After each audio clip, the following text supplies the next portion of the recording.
continuación, el devocional El amor es Dios de hoy. La lectura bíblica de hoy se encuentra en la primera carta del apóstol San Pablo a los Corintios, capítulo 1, versículo 10. Os ruego pues, hermanos, por el nombre de nuestro Señor Jesucristo, que habléis todo una misma cosa, y que no haya entre vosotros divisiones, sino que estéis perfectamente unidos en una misma mente y en un mismo parecer. En nuestro devocional anterior estuvimos viendo que el lenguaje que tenían los hombres, Dios se lo confundió. ¿Por qué en aquel tiempo Dios le confundió el lenguaje?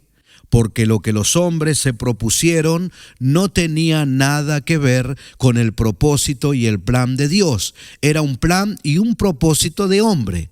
Y de la única forma que desistieran era que Dios les confundiera el lenguaje. Y así lo hizo. Sin embargo, en el pasaje que acabamos de citar, el apóstol Pablo les ruega a los hermanos que hablen todos una misma cosa. ¿Qué sucede cuando todos hablamos una misma cosa y cuando todos tenemos el mismo parecer? Sucede que lo que uno se propone hacer lo lleva hasta el final. La única forma que no lleguemos al final es que Dios confunda el lenguaje, pero el lenguaje de amor no será confundido.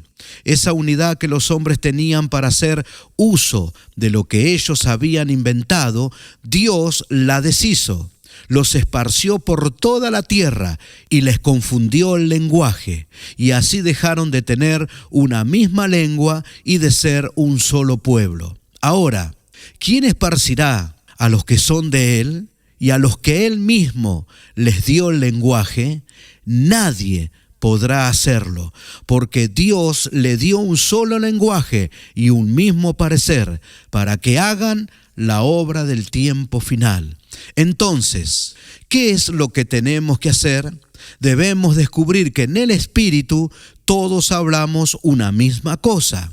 Al hablar una misma cosa no habrá una división, sino que vamos a estar, como dice el apóstol, perfectamente unidos en una misma mente, en la de Cristo y en un mismo parecer. En ese mismo parecer, en el lenguaje del amor, en una misma mente que es la de Cristo, todos unidos debemos trabajar para Dios.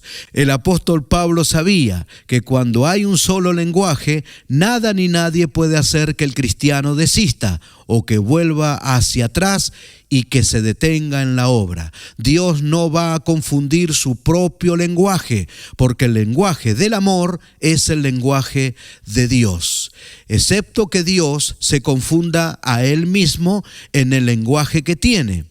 Eso no va a ocurrir jamás. En la carta que el apóstol Pablo escribe a los romanos, en el capítulo 5, verso 5, dice que el amor de Dios ha sido derramado en nuestros corazones por el Espíritu Santo que nos fue dado.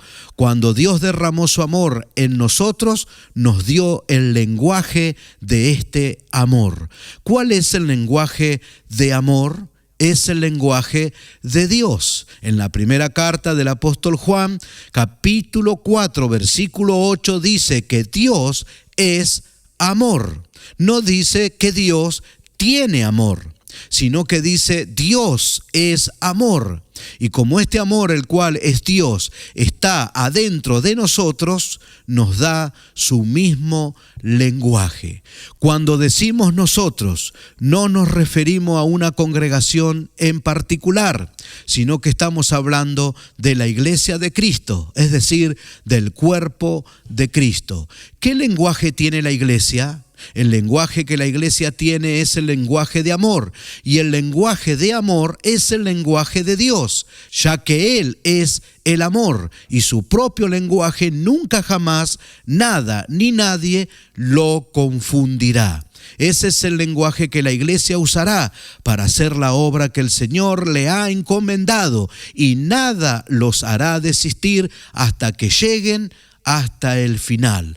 Amado oyente, continúe escuchando en su devocional El amor es Dios, enseñanzas de la palabra de Dios para seguir edificándose espiritualmente.